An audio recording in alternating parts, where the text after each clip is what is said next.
کتاب الفرائض لزید بن ثابت، کتاب مغیرہ بن شعبہ، کتاب عمر بن حزم انصاری رضی اللہ عنہم اجمعین، سارے صحابہ ہیں. صحیفہ سمرہ بن جندب رضی اللہ عنہ، صحیفہ صادقہ از سیدنا عبداللہ بن عمر بن عاص، اللہ اکبر. صحیفہ عبداللہ بن عباس حبر الامہ، ان کا بھی صحیفہ لکھا گیا. صحیفہ رافع بن خدیج، صحیفہ جابر بن عبداللہ رضی اللہ عنہ. ایک حدیث کے لیے جابر بن عبداللہ نے مدینے سے شام تک کا سفر کیا تھا، صرف ایک حدیث قضا، قیامت کے دن جو فیصلہ ہوگا اس کے بارے میں. اور صحیفہ شمعون بن یزید، نوشتہ انس بن مالک. صحیفہ حمام بن منبہ، جو انہوں نے اپنے استاد ابو ہریرہ سے لکھا تھا.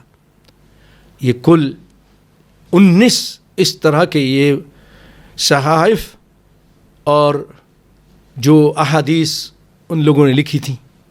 اللہ اکبر. یہ کیسے آپ کہتے ہیں کہ امام بخاری نے بغیر کسی تحریر کے لیے لکھ لیا تھا؟ اور یہ بھی یاد رکھیے کہ صحیح بخاری سے پہلے ان صحف کے علاوہ تابعین، تبع تابعین کے دور میں بھی کتابیں لکھی گئیں.